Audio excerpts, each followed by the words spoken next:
Your Excellencies, distinguished leaders from both public and private, let me also adapt to all the protocols observed. We are here mainly to describe what transpired since morning.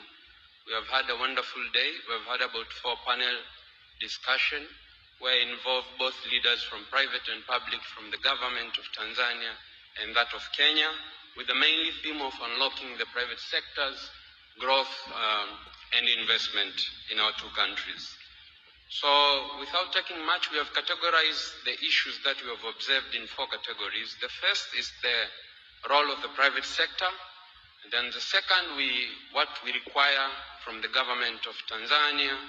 Then what are the requests we have for the government of Kenya. And lastly, the request we have for both governments to ensure the opportunity that we identify in the morning, we can capitalize as we look forward to strengthen our bilateral relationship. So without further ado, let me welcome the CEO of KEPSA to bring the presentation. Thank you very, very much. Your Excellencies, our protocols observed in the interest of time, but the eating is in the pudding, so we are very excited that we are the last to present in this evening in terms of the business forum. But you've heard a little bit from the 3 businesses' experiences. And so mine is really to capitalize and put it together what has today been. But before I go to today, today is not simply the conclusion of a business forum. It's a statement of intent. A statement that Kenya and Tanzania are on the move. Because when Kenya and Tanzania move together, East Africa moves together. Together, economies now exceed $200 billion. Together, we anchor a regional market of more than 300 million people. Together, we represent one of the most promising economic frontiers in the world. With this enormous opportunity, we are reducing much of the African trade leaving Africa before value is created in Africa by continually making it easier for our businesses to trade and invest within Africa, and more specific in our 2 countries, so we create the needed jobs for the 60% of the world youth that call Africa home, and provide revenue for our governments to provide services, especially education, health, and security, which many are seeking out of the continent. Most of the rest can be done by the private sector, as you've heard. Over the last 5 years, since the last state visit to Kenya, where KEPSA and TPSF as the apex bodies of business in our respective countries, bringing together local and foreign associations and corporates, we presented the communique of the business forum then. We have seen undeniable progress. More than 500 Kenyan businesses have invested over $1.7 billion in Tanzania.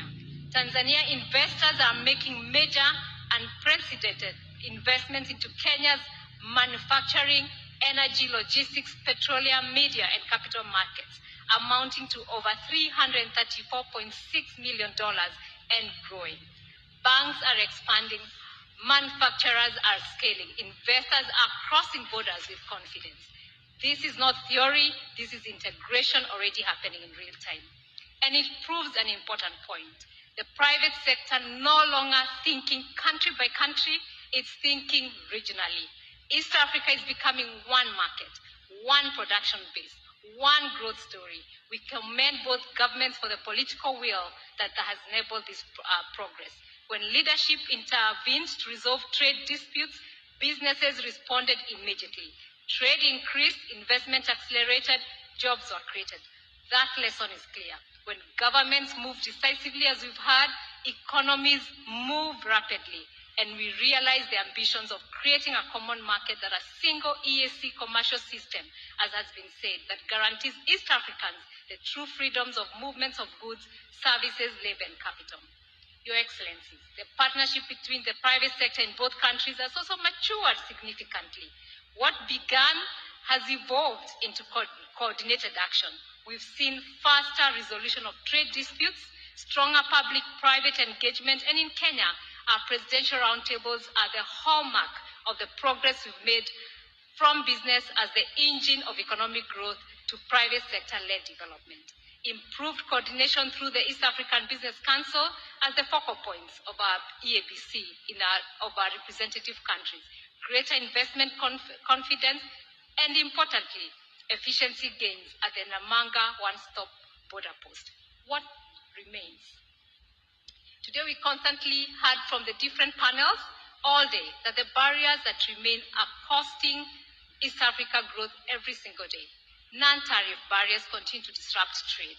Discriminatory taxes, fees, and levies continue to erode intra-EAC trade. Different standards and regulatory systems continue to increase the cost of doing business, especially affecting players in the agricultural sector, which is the region's economic backbone.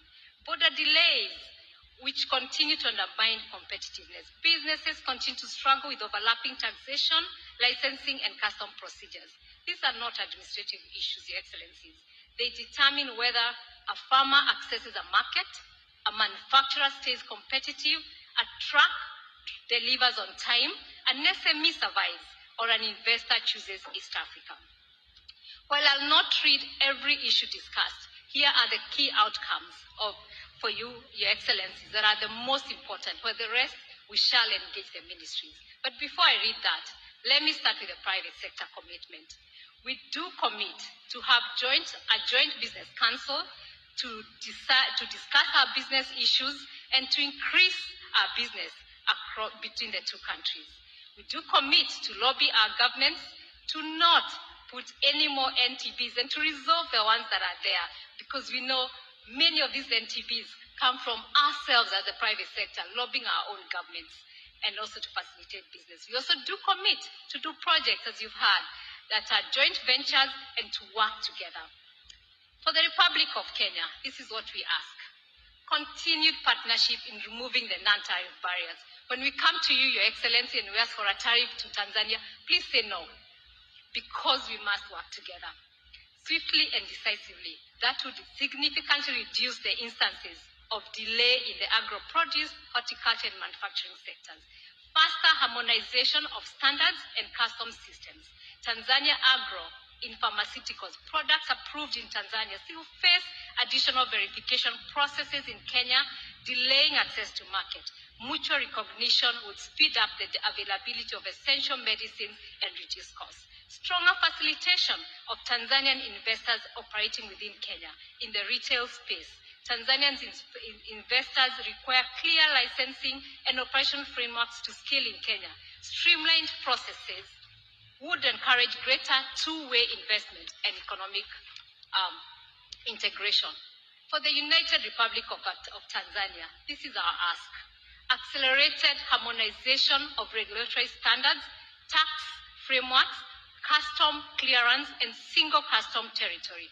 We must align to ensure the products moving across the borders do not have to go through retesting. For instance, in agro-produce and manufactured goods, one country's certification is enough. Time-bound resolution of the active non-tariff barriers and discriminatory taxes affecting trade between the two countries. The risks posed by the NTBs are that non-Eastern African countries gain as we lose potential for intra-EAC growth, thus the stagnation of regional trade at 14%. Jointly, this is what we ask of both countries. First, policy predictability. I think that has been said and emphasized a lot. Businesses invest where rules are stable. Second, regulatory harmony. East Africa cannot compete globally with fragmented systems. We must gear towards a borderless community with not only accelerated trade in goods but in services, allowing our educated Kenyans and Tanzanians to offer their services across borders. Third, speed of implementation. The region cannot afford slow execution in a fast-moving global economy. Let us have all the discriminatory fees, levies, and taxes addressed. Fourth, creation of regional projects that will benefit the region so that we have global value chains, competition rather than national projects in areas like resilient infrastructures, energies, and service industries. E.g., in the light of Iran war, our ports would have been the natural access of Asia. So let us make our ports for such times, but more so, ports of choice as the new trade order takes shape. Fifth and the last one, faster clearance and predictability for goods entering Tanzania and Kenya. Because the truth is this, The global economy is reorganizing itself. Supply chains are shifting.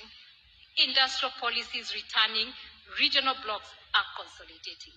This is East Africa's moment, but moments do not last forever. If we move boldly, we can become a continental hub for manufacturing, logistics, energy, digital, and agro-processing. If we delay, others will move faster. And so in conclusion, Your Excellencies, history will not remember us for the meetings we held. They are great.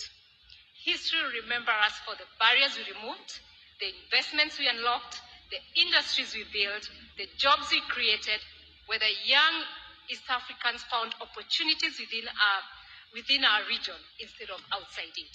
The future of East Africa will not be built by borders. It will be built by bridges. Bridges of trade, bridges of infrastructure, bridges of trust, bridges of investment, and bridges of shared prosperity. We as business reaffirm our commitment to work alongside both governments to track implementation, sustain dialogue, and deliver solutions, as we've always done, that has delivered progress witnessed today. Because when Kenya succeeds, Tanzania succeeds. And when Tanzania succeeds, East Africa rises. Thank you very much.